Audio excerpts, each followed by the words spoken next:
বাইরে আমার এই ভিডিওটা আপনারা যার সামনে যাবে সর্বোচ্চ পরিমাণ শেয়ার করবেন।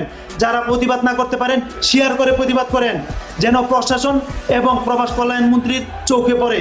সাধারণ একজন খেটে খাওয়া দিনমজুর মানুষকে 8 লাখ টাকার বিনিময়ে তারা প্রবাসে নেওয়ার পর আজকে 3, 4, 5, 6 মাস হয়ে থেকে তারা কাজ কাম দেয় না এবং আকামও দেয় নাই।